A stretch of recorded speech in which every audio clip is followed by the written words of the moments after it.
Bonjour à toutes et à tous, ravi de vous retrouver en direct et au cœur du Salon de l'Agriculture pour l'émission Au cœur des territoires, l'émission qui nous fait voyager, comme vous le savez maintenant, de région en région. Et aujourd'hui, nous avons beaucoup de chance, nous partons en Bourgogne. La Bourgogne couvre 4 départements, l'Yonne, la Côte d'Or, la Nièvre et la Saône-et-Loire. Elle se distingue par une grande diversité de paysages, des bois, des vignes, des collines, le tout entre 150 et 600 mètres d'altitude. Seul le Morvan culmine à 900 mètres. Au nord, on retrouve les plaines avec la basse Bourgogne.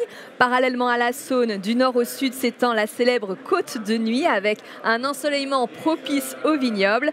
Plus au sud, le Mâconnais. Là, on y retrouve la polyculture, l'élevage et encore des vignobles. En Bourgogne, il y a aussi de nombreux cours d'eau. Mais qui dit Bourgogne, bien sûr, dit gastronomie, avec ses produits et ses recettes traditionnelles qui font rayonner la France à l'international. La moutarde, bien sûr, les escargots, bien évidemment, les œufs morettes ou encore le bœuf bourguignon, sans oublier le poulet de Bresse. L'appétit est donc ouvert avec tous ces bons produits et je suis certaine qu'Alexandre, notre chef, a trouvé la recette parfaite pour mettre en valeur la Bourgogne. Je vous propose qu'on aille le voir tout de suite. Allez, venez. Bonjour Alexandre. Bonjour Stéphanie. Comment ça va? Eh ben, ça va super, et toi? Ça va bien. Ça devait être difficile de choisir le produit pour la Bourgogne. Ça a été difficile, c'est vrai. Bon, alors vas-y, qu'est-ce que tu as choisi? Alors j'ai choisi de faire un pain de mie brioché perdu avec des escargots en persillade, flambés au marc de Bourgogne, une crème d'épinards et des petits pickles de légumes. Bon, parfait. Difficile de passer à côté des escargots. Ouais, c'est vrai. Bon, c'est quoi l'histoire? Est-ce que tu connais un peu l'histoire? Alors ouais, tout à fait. En fait, ça remonte en 1814, lorsque le ministre des Affaires étrangères français a reçu le tsar de Russie. Il a voulu lui faire goûter quelque chose qu'il n'avait jamais mangé auparavant. Il a donc demandé à son cuisinier de lui faire quelque chose, et c'était des escargots. Le cuisinier s'avérait être bourguignon. Il les a donc cuisinés à sa manière, en persillade. J'imagine que ça a dû être un succès, du coup, ce repas. Quelles sont les grandes étapes de cette recette? Explique-nous, ça a l'air compliqué comme ça. Enfin, pour moi, ça a l'air insurmontable. Ouais, ça a l'air compliqué, mais finalement, pas du tout. Il n'y a pas vraiment d'étape particulière. Ça va vraiment être un assemblage de bonnes petites choses. Un pain de mie brioché perdu qu'on a acheté chez son bon boulanger, les bons escargots de la Bourgogne et la persillade, et voilà. Bon, écoute, on viendra te voir au cours de cette émission. Tu nous donneras des petits trucs comme d'habitude. Avec plaisir. On te laisse travailler tout à l'heure. Tout à l'heure. Allez, je vous propose de retrouver nos invités. On part à la découverte de la Bourgogne, ces territoires d'exception.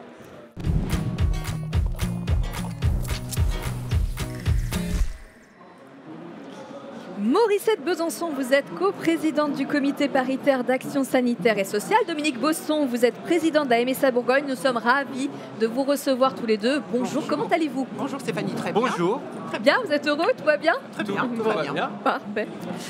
Bien sûr, dans la deuxième partie de cette émission, nous allons parler de l'action PANI, comprenez le parcours attentionné, nouvelle installée. Mais avant cela, difficile de vous laisser repartir sans nous parler de cette belle Bourgogne. On a envie forcément d'en savoir plus. Dominique, pourquoi la Bourgogne est l'un des plus bels endroits du monde?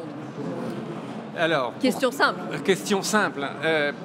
Je pense que tout d'abord, parce qu'on a des meilleurs vins du monde.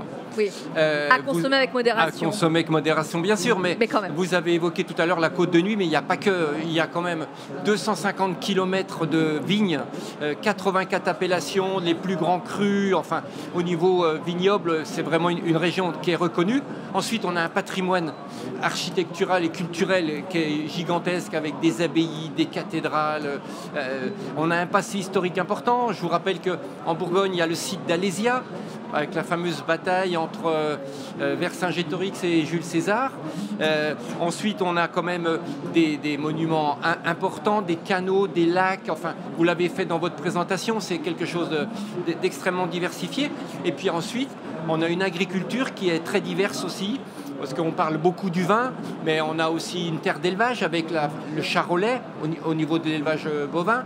On a les volailles, la volaille de Bresse. Enfin voilà, si vous voulez, il y a plein de choses très très intéressantes en Bourgogne. Et bon, une agence de voyage australienne avait quand même classé la région Bourgogne dans l'une des 10 meilleures, des plus belles régions du monde à visiter. Donc vous voyez, c'est encore mieux quand c'est dit par quelqu'un d'autre. Absolument, voilà. Donc j'avais pas tellement tort en disant que c'est un des plus bels endroits du monde. Exactement. Si je viens en Bourgogne, qu'est-ce que vous me conseillez d'aller voir? Allez, j'ai très peu de temps, il faut qu'on soit efficace. Alors, si vous voulez être classique, vous descendez à Beaune et vous allez aux Hospices de Beaune. Voilà. Ensuite, vous avez un petit peu de temps, vous allez au château du Clos Vougeot.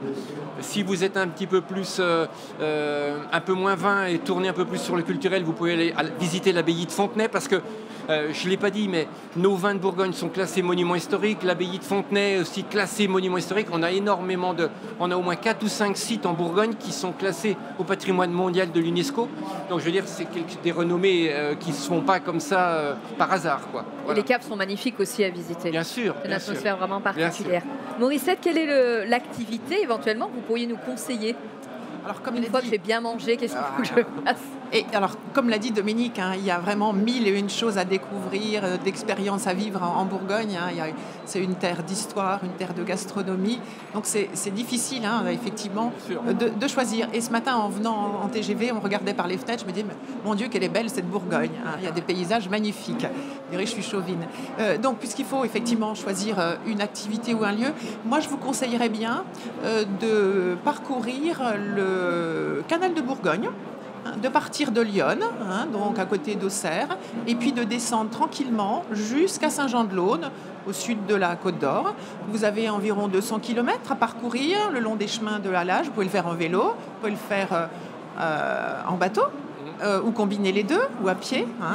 Il n'y a pas de difficulté majeure, c'est tranquille, vous allez découvrir des paysages magnifiques, vous ressourcer, voilà. Et donc en descendant effectivement ce canal de Bourgogne, vous allez arriver dans Lyon. Il faudra en profiter pour aller faire des petites escapades, aller visiter des différents monuments. Moi, je vous conseille d'aller visiter le château de Tanlay, magnifique, que j'ai visité, le château d'Ancilfranc aussi. Ensuite, vous allez arriver en Côte d'Or, vous allez arriver près de Montbard. Donc, moi, je vous conseille d'aller voir les forges de Buffon, d'aller faire un tour aussi à Alésia, comme le disait Dominique. Il y a la statue de Vercingétorix qu'on voit de très loin. Allez y faire un tour. Ensuite, vous allez descendre la vallée de l'Ouche, qui est magnifique, un peu sauvage.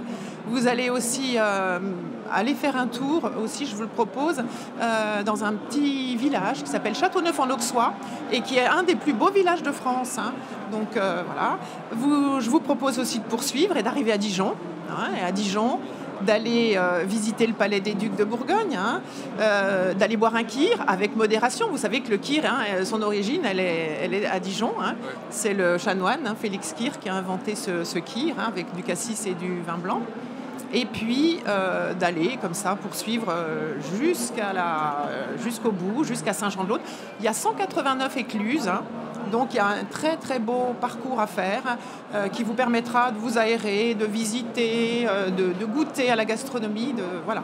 Et on dit qu'en Côte d'Or, parce que quand on arrive en Côte d'Or, c'est une petite France. On retrouve tous les paysages qu'on peut retrouver en France et puis également toutes les productions. Donc voilà ce que je vous conseille, entre autres. Morissette, vous vendez très très bien la Bourgogne. On sent que vous l'aimez vraiment profondément. C'est magnifique. Merci. Vous avez esquissé, Dominique, l'agriculture. Est-ce qu'on peut revenir peut-être sur les forces de cette agriculture? Qu'est-ce qui fait la beauté de l'agriculture bourguignonne? Alors, l'agriculture bourguignonne, elle a des forces, mais elle a aussi des faiblesses. Son point fort, c'est naturellement la viticulture, on l'a dit tout à l'heure, mais globalement, le territoire bourguignon est plutôt un territoire fait de terres à faible potentiel, donc on est assez sensible aux aléas climatiques et c'est pour ça qu'il y a vraiment une production très diversifiée. On a été pendant très longtemps producteur de colza puisque c'est une culture qui s'adaptait très bien dans notre région. On évoquera certainement tout à l'heure la production de moutarde parce que j'y tiens particulièrement. Ne vous inquiétez pas. Et donc on va l'évoquer aussi, et puis ensuite toutes les terres d'élevage. Donc on a vraiment une zone très très... On a, comme le disait Morissette, toutes les productions. La particularité de la Bourgogne, c'est qu'on se situe un peu au toit de la France. Suivant où la pluie tombe en Bourgogne, l'eau, soit elle part dans la Seine, soit elle part dans la Loire, soit elle part dans le Rhône. Et donc, on est un peu un chapeau comme ça, et qui fait que ça fait aussi des grosses différences au niveau des productions. L'image, elle est très belle. Merci beaucoup, Dominique. Alors, quels sont les produits gourmands qui font la renommée de la Bourgogne et sont un petit peu moins connus, Morissette? J'en ai cité quelques-uns. Ils sont moins connus, beaucoup sont très connus. Non, mais je pourrais citer les fromages. Les poisses, qui est un délicieux fromage, affiné au mar de Bourgogne, l'ami du Chambertin, le sous-maintrin, aussi une petite filière, mais avec des IGP. Je pourrais également vous citer le jambon sec du Morvan, les truffes de Bourgogne, un fromage aussi, le bouton de culotte. C'est un petit fromage de chèvre qui est produit dans le Mâconnais. Qu'est-ce qu'il pourrait y avoir encore d'autre? Le miel également. Hein. Il y a vraiment une foultitude de beaux produits. Voilà. Dominique, est-ce que vous avez un plat préféré? Alors, bon, je vais être classique, mais je vais vous répondre autrement. Je vais vous dire que j'ai un menu préféré. Ah. Voilà. Je commencerai par les Entrée, œufs. plat, dessert. Voilà. Génial. Je commencerai par les œufs en murette, le bœuf bourguignon, un petit fromage et poisse et une petite glace au cassis. Et une petite sieste après, peut-être. Non, un petit verre de Bourgogne pour faire passer tout ça. Parfait. Alors, vous n'êtes pas venus les mains vides. Merci infiniment pour votre générosité. Vous nous avez amené 2 produits emblématiques de votre Bourgogne. Oui. Je vous laisse nous les présenter.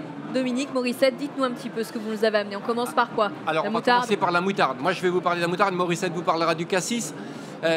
Donc, simplement dire que, voilà, on parle tout le temps de la moutarde de Dijon. Sauf que la moutarde de Dijon, c'est un procédé de fabrication. Ça n'a rien à voir avec la région. Et donc, il y a quelques années, nous nous sommes dit il faut quand même que la moutarde de Dijon soit quand même produite en Bourgogne. Et donc, on a relancé la filière qui s'appelle cette fois-ci moutarde de Bourgogne. Et donc, cette moutarde de Bourgogne, elle est fabriquée avec de la moutarde produite en Bourgogne, avec du vin blanc, puisque pour fabriquer de la moutarde, il faut aussi du vin blanc, du vinaigre. Enfin, on ne va pas rentrer. Le chef est beaucoup plus compétent que moi pour faire ça. Mais On sera simplement, interrogé sur la fabrication de la moutarde, Alexandre. simplement dire que voilà, on a essayé d'utiliser des produits locaux. Et donc, à tel point que ça marche tellement bien que maintenant, ce qu'il faut, en 2 mots, 90% de la moutarde produite en France est faite en Bourgogne. Et la Bourgogne représente également 50% de la production européenne de moutarde. Donc vous voyez, c'est une filière qui n'est pas négligeable. On a réussi à s'associer avec les fabricants qui eux aussi ont tout intérêt en termes d'image de valoriser leurs produits avec des produits locaux, puisque la quasi-totalité de la moutarde jusqu'avant était importée, quoi. Voilà. Et donc, c'est vraiment une vraie réussite, une association de l'ensemble de la filière qui fait que, en plus, on a la chance que cette plante pousse bien chez nous. Donc, voilà, on travaille cette moutarde. Donc, c'était important pour nous de l'amener ce matin. Voilà. Différence entre les 2 produits que vous nous avez amenés? Alors il y en a une, c'est de la moutarde de Bourgogne avec celle qui est jaune, c'est la moutarde de Bourgogne qui est faite avec nos moutardes. Et celle de droite, c'est une moutarde un peu plus classique qui est peut-être faite avec nos produits, mais pas uniquement. Donc c'est une petite différence de fabrication, simplement. Mais si vous ne deviez n'en goûter qu'une seule, prenez celle qui est bien jaune. De toute évidence, on prendra celle qui est faite chez nous. Ah, voilà, exactement, je vous remercie. Merci Dominique. Crème de cassis? Crème de cassis, effectivement. Alors le cassis est arrivé en Bourgogne les premières plantations au XVe siècle, je crois, à peu près.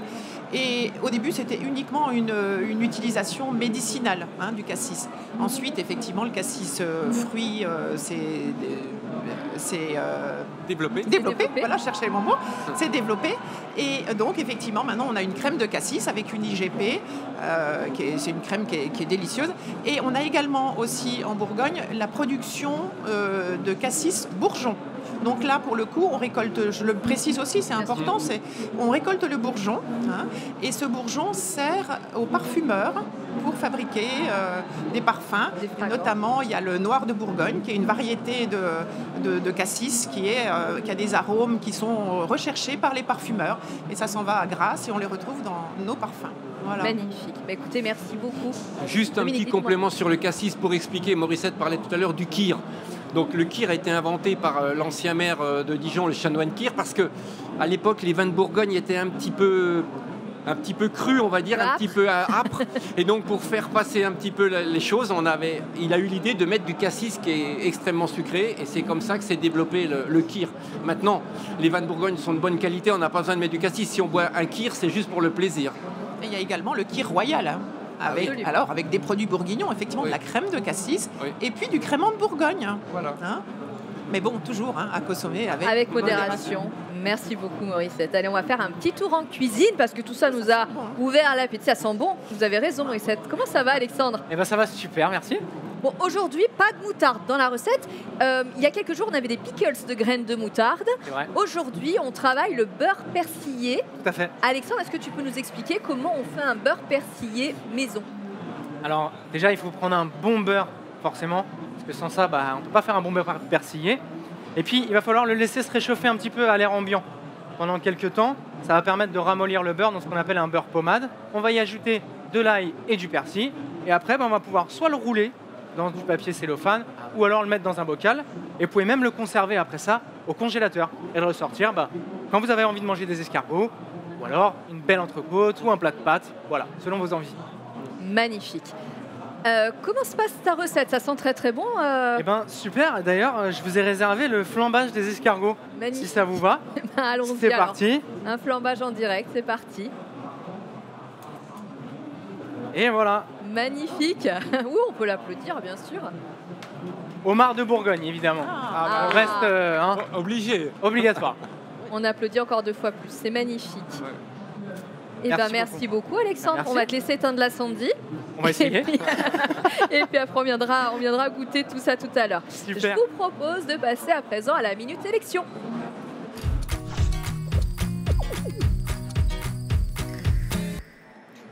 Dominique, je vais être un petit peu curieuse. Quel est votre métier?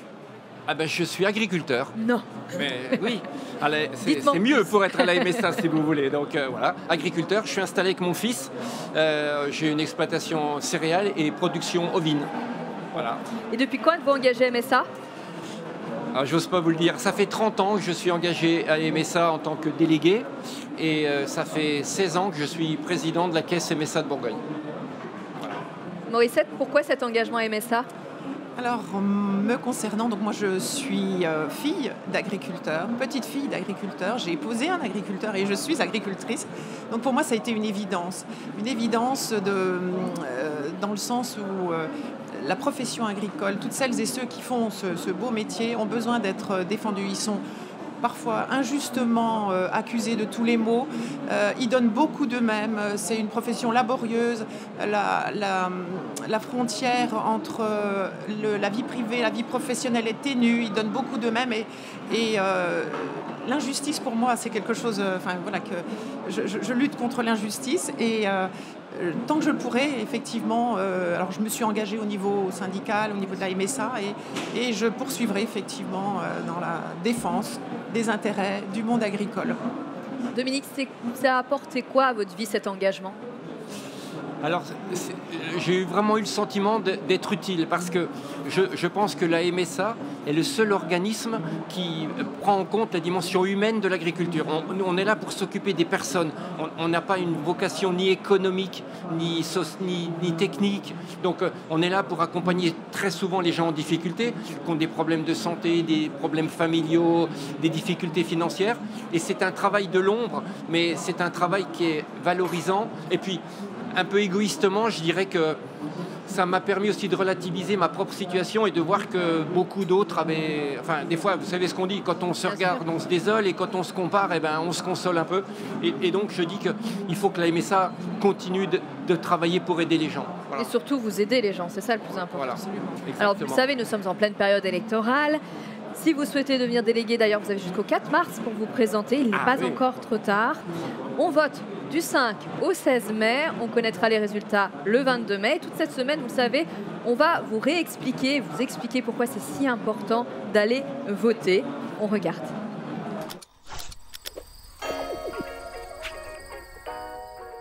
Tous les 5 ans, vous, adhérents de la MSA, êtes appelés à élire vos délégués.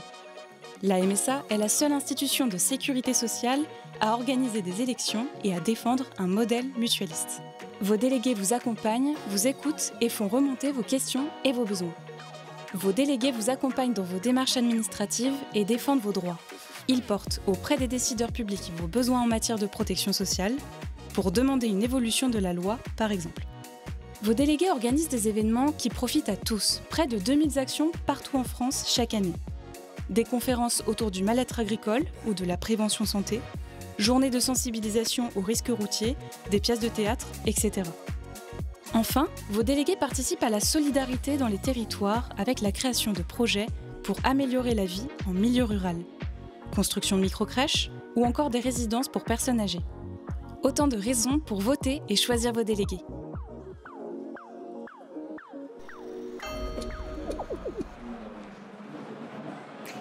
Morissette, Dominique, je vous propose de tester vos connaissances avec un petit jeu du vrai-faux.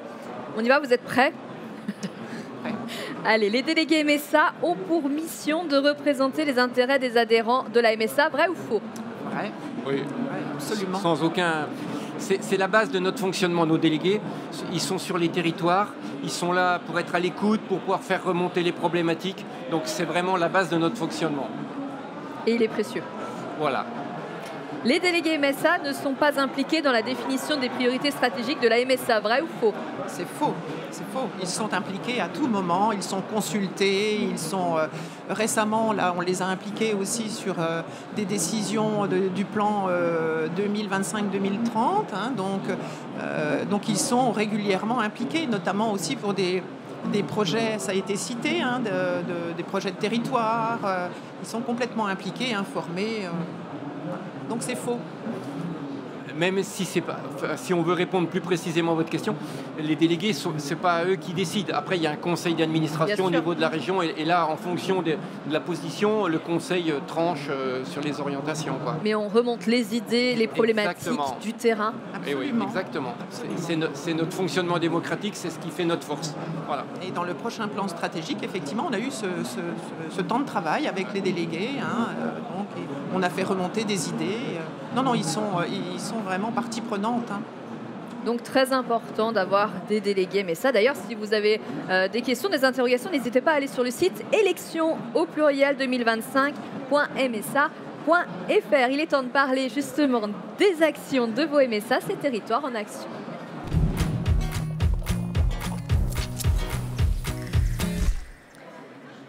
Morissette Dominique, c'est une belle action que vous allez nous présenter. Elle s'adresse aux jeunes installés. Qui est concerné par ce parcours, Morissette? Alors, ce parcours attentionné aux nouveaux installés, c'est un nouvel acronyme, hein, le PANI, finalement, maintenant on en parle comme ça. Mais il est très beau. Voilà, hein. Et donc, il concerne les jeunes agriculteurs qui s'installent pour la première fois et qui ont moins de 40 ans. Ils sont à peu près 400 sur la Bourgogne chaque année. Voilà, la cible, elle est celle-là. Et quelle est l'idée? Alors, l'idée de fond, et en fait, il existait déjà à la MSA une action en direction des jeunes installés, enfin des jeunes qui s'installaient. On leur proposait un rendez-vous au cours duquel la filiation, ce que représentait la MSA, ce qu'elle pouvait leur apporter, leur était proposé. Très peu répondaient à cette proposition, à peu près 20% sur le nombre de jeunes, et c'est très peu, hein, donc, mais il n'y a jamais rien d'obligatoire. Et donc, ce qui a été déclencheur pour nous, c'est qu'on a une commission d'action sociale qui se réunit mensuellement, au cours de laquelle nous sont présentées des situations d'agriculteurs ou de salariés qui se retrouvent dans des difficultés, et c'est une commission de secours. Et je le précise, hein, ce sont des situations, c'est anonymisé. On ne connaît pas le nom de la personne. Ce qu'on connaît, c'est sa situation familiale et ses difficultés. Et puis, en fait, on s'est retrouvés en début de mandat, avec mes collègues, à rencontrer des situations difficiles de jeunes agriculteurs qui, peu de temps après s'être installés, se sont retrouvés confrontés à des difficultés de santé, des difficultés économiques pour des raisons administratives, climatiques, etc. Et là, on s'est dit, alors évidemment, on les prend en charge, on va faire tout ce que les travailleurs sociaux vont faire tout ce qu'ils peuvent pour les accompagner, mais on s'est dit qu'on avait peut-être raté quelque chose et qu'on aurait pu, dès le début des difficultés, leur apporter un accompagnement, leur proposer, leur tendre la main. Et donc, on a proposé de travailler ce parcours avec le service d'action sociale, qui aussitôt s'est emparé de l'idée.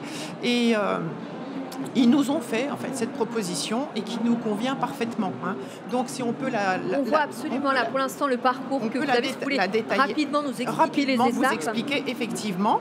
Donc, alors, comme je le dis, rien n'est obligatoire. Hein. Elle est proposée. Chaque jeune agriculteur est donc contacté au moment de son installation. Il y a 6 grandes phases. Et donc, la première, c'est une prise de contact. On explique ce que fait la MSA, toutes les cotisations, etc. On leur présente aussi l'offre globale, hein, la formation, le service de remplacement, la téléassistance, etc. On leur remet un petit guide, hein, aussi, voilà. Et ils vont conserver avec eux le nom ils ont rencontré un référent en tout début, et ce même référent va les suivre pendant 36 mois. Donc à tout moment, ils peuvent le contacter ou la contacter s'ils rencontrent des difficultés. Et ce qui est intéressant aussi, il est bâti de façon aussi à impliquer les délégués. 6 mois après ce premier rendez-vous, les délégués donc de terrain, un délégué prend son téléphone et appelle le jeune et donc lui demande si tout va bien, s'il a besoin d'un accompagnement, s'il rencontre des difficultés, lui réexplique un petit peu le fonctionnement, aussi le rôle du délégué. Il y a un rendez-vous 6 mois après, donc là où ils vont rencontrer, on va leur proposer de présenter l'action sociale, parce qu'il y a un plan, un plan d'action sociale qui est adapté au territoire. Donc tout ça va leur être proposé. On leur propose aussi une visite avec un médecin du travail, s'ils le souhaitent. On leur propose aussi de faire un tour de leur exploitation avec un préventeur, peut-être des petites choses à aménager. Ensuite, il y a un rendez-vous qu'on appelle première facture. Donc là, on leur propose de leur expliquer, de décrypter comment est décomposée la facture. Et puis, donc à 18 mois, donc 6 mois après, le service accueil de la MSA prend contact avec le jeune et fait le point sur ses droits. Est-ce qu'il a bien la plénitude de ses droits? Est-ce qu'il y a peut-être des choses qui manquent? Voilà. On leur propose un rendez-vous si besoin, enfin ça peut se faire par téléphone. Et puis, 36 mois, donc on arrive au bout des 3 ans. Et là, donc, il y a s'il ne s'est pas manifesté, un contact va être pris, leur demander s'ils ont été satisfaits, s'ils ont besoin de quelque chose en particulier. Voilà. Donc on a mis ça en place, on va arriver les premiers donc, vont arriver aux 36 mois dans très peu de temps. Là, donc on va pouvoir faire une évaluation, mais c'est déjà une réussite parce que au départ, effectivement, je vous parlais du dispositif qui était existant au départ là. Et on avait très peu d'adhésion, en fait, que 20% ne répondaient à cet appel-là, alors que là, on a inversé les choses. 80% des jeunes, il y en a 300 à peu près par an, et acceptent ce parcours et sont satisfaits. On va faire un bilan, là, quantitatif, qualitatif, et prochainement, mais c'est vraiment pour nous une réussite. Et puis, alors, il y a ces rendez-vous réguliers, mais à tout moment, il y a un coup de fil, ils appellent. Et puis, voilà, on les prend en charge. Voilà, quelqu'un va pouvoir répondre à leurs questions. Et c'est ça qui est important, c'est d'être aux côtés de ces jeunes. Parce qu'en début d'activité, ils sont à 200%, c'est stratégique, ils sont très impliqués. Et c'est le rôle de la MSA, d'être à leur côté. Voilà. Dominique, on a beau y aller avec son cœur, sa passion, tout ce qu'on veut. Comme le disait Morissette, c'est stratégique les 3 premières années. Et on se rend compte finalement de la réalité aussi.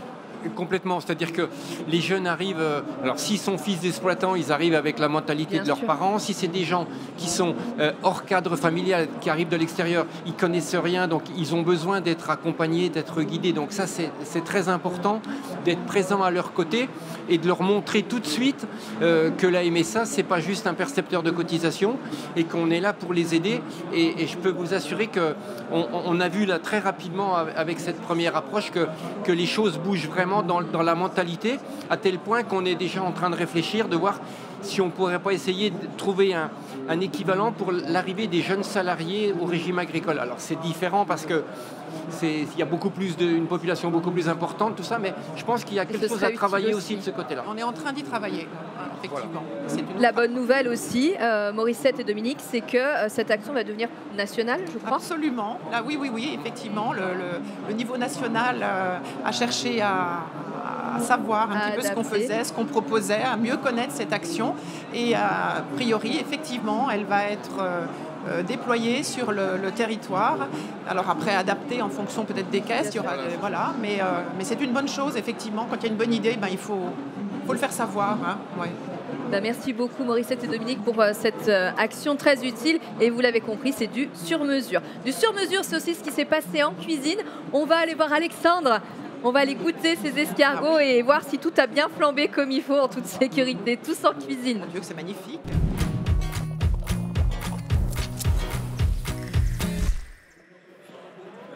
Morissette, je vous tends un micro. Dominique, venez, on va se placer par ici. Waouh! Oh là, c'est magnifique. Déjà, merci beaucoup. La cuisine, ça commence déjà par le visuel. Pardon. Oui, c'est Non, je t'en prie, Stéphanie. Est-ce qu'on peut aider? Eh bien, avec plaisir. Est-ce que quelqu'un a envie? Mais non. Je laisse toujours une petite cuillère. Alors, soit monsieur, soit madame. Là, j'ai préparé un peu les assiettes un peu trop en avance. Non, mais je vous laisserai y mettre une petite couleur. Quelques petites oui, fleurs. Dans une assiette ou même dans les autres. Allez-y. C'est magnifique. On rappelle la recette, Alexandre? Oui, alors c'est un pain brioché perdu, excusez-moi, avec des escargots persillés flambés au mar de Bourgogne. une crème d'épinards et des petits pickles. J'ai fait et betterave rouge et pickles d'oignon rouge. Bon, c'est magnifique, Voilà. merci beaucoup. Eh ben, merci à vous. Et puis finalement, ça n'avait pas l'air si compliqué, non, je plaisante.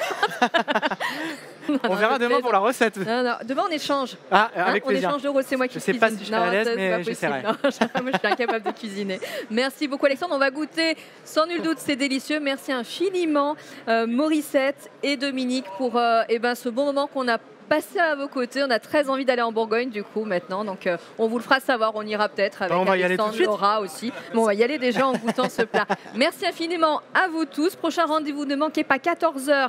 C'est une conversation avec un invité exceptionnel. Anne-Laure Thorezin sera en conversation avec Pierre Priville, directeur général de la sécurité sociale, qui fête ses 80 ans. Et avec Alexandre, on se retrouve demain, même chaîne, même heure. Et on vous dit à plus tard. Merci, à demain. Merci à vous.